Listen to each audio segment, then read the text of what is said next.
तनुः सशरं धनुः शिष्योत्तमः चार्जुनः ज्ञानवृद्धं तपोवृद्धं तं वन्दे द्रोणमाचार्यं ब्राह्मी तनुः सशरं धनुः शिष्योत्तमः चार्जुनः ज्ञानवृद्धं तपोवृद्धं तं वन्दे द्रोणमाचार्यम्।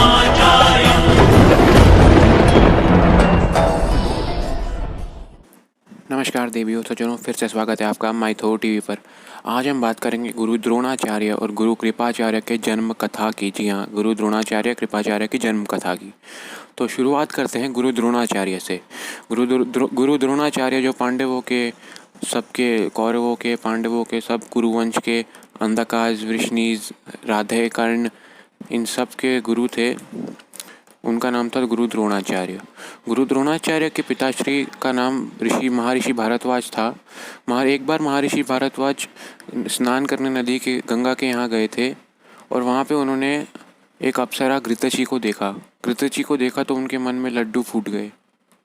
मन में लड्डू फूटने के बाद गलती से एक हवा का झोंका आया और घृतची का जो वस्त्र था वो हट गया, जिसकी वजह से भारद्वाज को बहुत डिज़ायर हुआ और उन्होंने अपना सीमेन स्प्लिट कर दिया।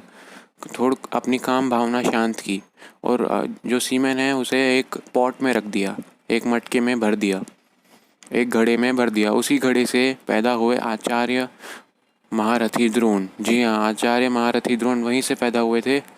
बहुत ही रोचक कहानी है। कोई माँ के गर्भ से जन्म नहीं लिया था द्रोण ने, वो यहाँ से पॉट से पैदा हुए थे। जी हाँ, और आप तो फिर जानते हैं आगे क्या हुआ उनके साथ। परशुराम जी के वो शिष्य थे। जब परशुराम जी सब ब्राह्मणों में अपने सब अनाज वनाज बांट रहे थे, तब वो उनके पास गए थे। लेकिन जब परशुराम जी के पास सारा अनाज खत्म हो गया था, तो बदले में परशुराम जी ने उन्हें धनुर्विद्या का ज्ञान दिया, उनके शिष्य बने। तो परशुराम जी ने उन्हें शिक्षा दी और बहुत बड़ा धनुर्धर बना दिया। उसके बाद वो उनके एक दोस्त थे ध्रुपद।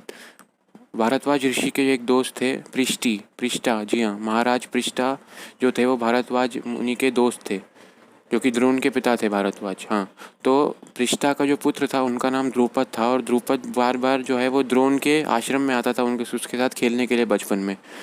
और उन्होंने वादा भी किया था द्रुपद ने कि मैं तुम्हें आधा राज्य दूंगा जब हम बड़े हो जाएंगे। तो उसके बाद वो गरीब थे द्रोण, परशुराम जी के पास जाके भी उन्हें सफलता प्राप्त नहीं, उन्हें अनाज वनाज खाना नहीं मिला, पैसा नहीं मिला। तो वो द्रुपद के पास गए पांचाल में, लेकिन द्रुपद ने उन्हें बड़े ही शर्मनाक तरीके से बाहर निकाल दिया, उन्हें निष्कासित कर दिया। उन्हें बोला कि दो बराबरी वालों में ही अब दोस्ती होनी चाहिए। तो यही कहानी थी शुरुआत की द्रोण की। उन्होंने कृपि से शादी की, जो कृपाचार्य की बहन थी, कृपि से शादी की और उनका पुत्र अश्वत्थामा हुआ। जी हाँ, एक मणि थी उनके सर पे, बचपन से थी। जी हाँ, यही कहानी थी द्रोण के जन्म कथा की, यही कहानी थी। अब जाते हैं कृपाचार्य पर। तो कृपाचार्य के जो पिताश्री थे उनका नाम था शरद्वत। जी हाँ, शरद्वत वो गौतम ऋषि के पुत्र थे शरद्वत। जी हाँ, और शरद्वत के जो पुत्र थे वो कृपाचार्य थे।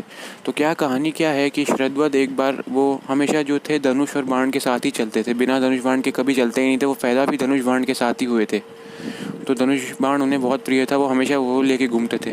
तो उन्होंने अखंड तपस्याएं की, वो धनुष बाण हमेशा उनके साथ रखा। तो इंद्र जो है उन्हें डर लगने लगा कि उनकी जो राजगद्दी है वो खतरे में है। तो उन्होंने एक अप्सरा जनापड़ी को नीचे धरती लोक पर भेजा शरद्वत के पास, और एक ही कपड़े में वो नाचने लग गई शरद्वत के सामने, उसे सेड्यूस करने लग गए।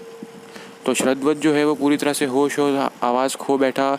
जो धनुष बाण है वो भी गिर गया उसके हाथ से, लेकिन तभी उसे याद आया कि उसने घंघोर तपस्याएं की हैं और उसने अपना जो वश है वो वापस लाया और वहाँ से चला गया। लेकिन काम भावना के कारण उनका जो सीमेन है वो निकल गया था और उन्होंने वो सीमेन वहाँ क्लम ऑफ सीड्स, कुछ सीड्स पर डाल दिया और वो सीड्स पे गिरते ही वो दो में डिवाइड हो गया। जी हाँ, और वो अपनी तपस्याएं करने वापस वन में चले गए अप्सरा को छोड़ के। और उसके बाद यही एक बार शांतनु जो थे हस्तिनापुर के राजा, वो शिकार करने आ रहे थे और उन्होंने यहाँ पे दो बालिकाओं को देखा। एक बालक था और एक बालिका थी। तो दो ट्विंस थे, उन्होंने उसका नामकरण कर दिया। एक का नाम कृप रखा और दूसरे का नाम कृपी रख दिया। जी हाँ, एक का नाम कृप और दूसरे का नाम कृपी रख दिया और उसे अपने ही राजमहल में लेके चले गए।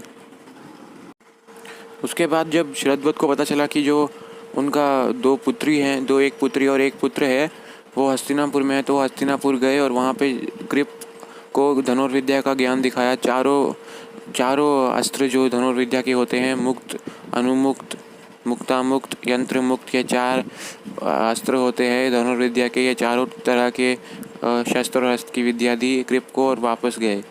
जो उनको पता चला, उनके पास दिव्य दृष्टि थी, उससे उन्हें पता चल गया।